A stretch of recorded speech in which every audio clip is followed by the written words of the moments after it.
साथियों, आज भारत में बहुजनों का वॉइस इतना कमजोर क्यों है? क्या आप सोच रहे हैं भारत में बहुजनों का वॉइस कमजोर है? जब बहुजन का आवाज नहीं था, उनका आवाज बन के दादा साहब कांशीराम साहब खड़ा उतरे। उनसे पहले बहुजनों का आवाज बन के डॉक्टर बाबा साहेब अम्बेडकर भारत में ललकारे और बहुजन समाज का लोगों को सामाजिक, राजनीतिक और आर्थिक अधिकार दे दिए। फिर भी आज तक बहुजन अपना आवाज परफेक्टली बुलंद क्यों कर नहीं पाता? उस वक्त बाबा साहेब अम्बेडकर उनका वॉल्यूम नंबर 9 में लिखते हैं, डिप्रेस क्लास पीपल का वॉइस कमजोर क्यों है? क्योंकि भारतवर्ष में जितनी भी प्रेस मीडिया है, ये press media maximum media Hyderabad ब्राह्मण का कंट्रोल में है और डिप्रेस क्लास लोगों का वॉइस वहां लिखने के लिए ये लोग अलाउ नहीं करते। उनका लिख में बाबा साहब लिखते हैं और ये लिखते हैं, मनुवादी press does not want to give place in depress class people. मनुवादी मीडिया कभी भी डिप्रेस क्लास लोगों को जगह ही नहीं देता उनका प्रेस में। और the Indian press door is always close for depress class in India. Bharat में डिप्रेस क्लास लोगों का आवाज को बंद किया गया है। कभी भी प्रेस मीडिया उनका वॉइस नहीं बनता और उनके बारे में नहीं लिखता। युग युग से उस दिन भी वही हुआ करता था। बाबा साहेब अम्बेडकर को ये लोग नहीं लिखते थे। आज भी दादा साहब कांशीराम को नहीं लिखे, फिलहाल बहन मायावती जी को भी नहीं लिखते हैं और नहीं दिखाते हैं। नेशनल मीडिया जितना भी है, देखिए वहां कोई भी बहुजनों का वॉइस दिखाई नहीं देता। यूट्यूब चैनल में जाइए, सबसे बड़ा अच्छा यूट्यूब चैनल है पुण्य प्रसन्न वाजपेयी जी, एक दिन भी वो बहुजन का आवाज नहीं बनता। अभिषा शर्मा जी, वो भी बहुत अच्छा अच्छा यूट्यूब चैनल चलाता है, वो भी कभी भी बहुजनों का आवाज नहीं बनता। और रविश कुमार जो एनडीटीवी कभी भी जात पात मिटाने के लिए बात नहीं करता, इतना तो समझ जाइए। बाबा साहेब उनका वॉल्यूम नंबर 9 में ये लिखे है। बाबा साहब ये भी कहते हैं, ये कभी भी डिप्रेस क्लास लोगों को उनका प्रेस मीडिया में जगह ही नहीं दिए और उनका आवाज बनने के लिए इच्छुक नहीं है। इसीलिए इन लोगों का प्रॉब्लम सॉल्व हो नहीं पाता और इंटरनेशनल लेवल या नेशनल लेवल में उनका डेवलपमेंट में ये रुकावट है। जब तक डेमोक्रेसी में कोई भी प्रेस मीडिया डेमोक्रेटिक वे में नहीं चलता, प्रेस मीडिया का दर्जा ही वो खो बैठता है। लेकिन भारत में सब कुछ जायज है। भारत में शूद्रों का अपना प्रेस मीडिया होना चाहिए, तभी जाके उनका वॉइस, उनका आवाज इस देश में बुलंद होगा। वर्तमान परिस्थिति में बहन मायावती जी बहुजनों का आवाज बन रही है, लेकिन ये आवाज हर कोना में स्प्रेड कौन करवाता है? मीडिया करवाता है। लेकिन भारत का एक भी मीडिया कभी भी बहन जी को नहीं दिखाएगा। बहुजन समाज पार्टी एक थर्ड नेशनल पार्टी है, फिर भी ये कभी भी चर्चा का विषय नहीं होता।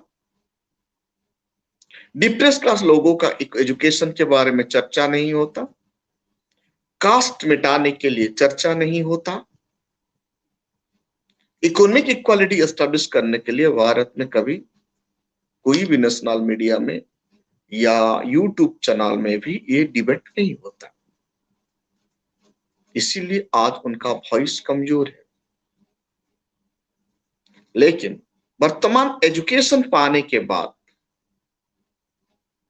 कुछ बहुजन प्रेमियों को मीडिया कवरेज दे रहा है 21st सेंचुरी में, ये भी यूट्यूब चैनल के माध्यम से। जब हम अपना मीडिया हाउस नहीं बना पाएंगे, जब हम अपना प्रेस मीडिया नहीं बनाएंगे, आने वाला कल हमारा वॉइस कमजोर होते रहेगा। उस वक्त बाबा साहेब को कोई भी मीडिया कवर क्यों नहीं करता था?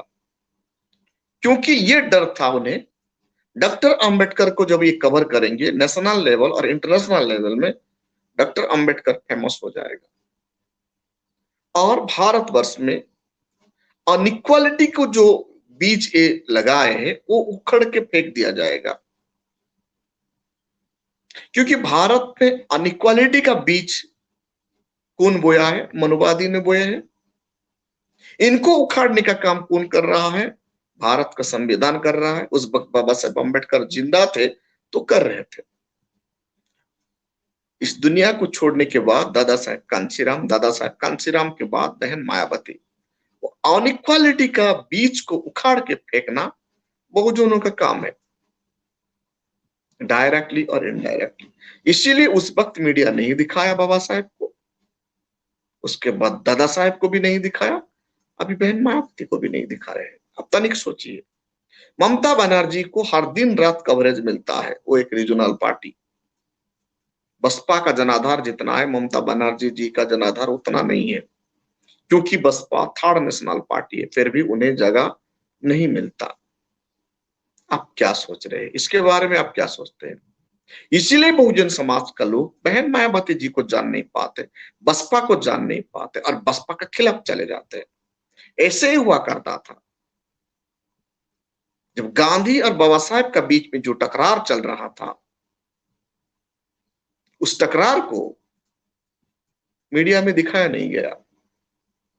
जो दिखाया गया अंबेडकर साहब का खिलाफ, बाबा साहेब अंबेडकर खिलाफ दिखाया गया। इसीलिए बहुजन समाज बाबा साहेब अंबेडकर को विरोध करते थे। जैसे मंडल कमीशन जब भारतवर्ष में आया था, मीडिया वाले ने रॉन्ग इंटरप्रिटेशन करके ओबीसी बच्चों को भड़काया और ओबीसी यंग ही मंडल कमीशन का खिलाफ गए और बहुत सारे यंग ओबीसी बच्चों खुद को आत्मदाह कर दिए। यही है भारत का मीडिया का चरित्र। मीडिया का ड्यूटी है सही को सही, गलत को गलत। ओबीसी का बेनिफिट कौन ले रहा है? जिन लोगों ने खिलाफ किया उन लोगों ही ले रहे। ओबीसी को बेनिफिट दिलाने के लिए कौन फाइट किया? Doctor Baba Saheb Ambedkar, Dada Saheb Kanshiram. Schedule caste लोगों ने अपना बड़ा भाई को बचाने के लिए संघर्ष किए और आज ओबीसी रिजर्वेशन भारतवर्ष में चला है। 1950 में बाबा साहेब अम्बेडकर संविधान में इन लोगों को जगह दी, इसलिए आज वो बेनिफिट ले रहे। लेकिन मीडिया कभी ये नहीं दिखाता और ओबीसी भी आज तक समझ नहीं पाया। ये एक्चुअली ये एक रणनीति है, ये पॉलिटिकल कंस्पिरेसी है। एक कंस्पिरेसी को हम लोग समझ नहीं पाए, इसलिए बाबा साहेब अम्बेडकर फिर लिखते हैं, ये पेज नंबर 199 और 200 पेज में बाबा साहेब लिखते हैं, depressed class have no press, no media, that's why they are suffering more and their problem unable to recognize national level and international level. Depress class का मीडिया नहीं है, पेज नंबर 200 में बाबा साहेब लिखते हैं उनका शोध में, वॉल्यूम नंबर 9। इसीलिए मनुवादी कभी भी उनका मनमानी करता है और डिप्रेस क्लास का रीफुट को नेशनल लेवल या इंटरनेशनल लेवल में उनका प्रॉब्लम को नहीं लिखता। तो बाबा से फिर कहते हैं 201 पेज में ये लिखते हैं उनका शोध में, उनका राइटिंग में, depress class must have to own press. SC ST लोगों का, अछूतों का अपना प्रेस होना चाहिए। जब तक ये लोग अपना प्रेस नहीं करेंगे, इनका आवाज को दबाया जाएगा, कुचला जाएगा। तो इसका इस संदर्भ में आप लोग क्या सोच रहे हैं? हम जितना भी मजबूत हो रहे हैं उतना कमजोर हो रहे हैं। जितने भी सोशल मीडिया भाई चला रहे हैं, बहुजन का यथ सब लोग मीडिया को, आपका हाथ में जो मोबाइल है उनको सही इस्तेमाल कीजिए। सोशल मीडिया का माध्यम से हमारा वॉइस बनना है और बहुजन समाज को पॉलिटिकल ताकत देना है और इस देश को बचाना है। इस वीडियो को ज्यादा से ज्यादा लाइक कीजिए, कमेंट कीजिए। आपका कमेंट एडवोकेट बोधे महानंदिया को ताकत देता है अच्छा वीडियो बाबा साहब के बारे में बनाने के लिए। Thank you.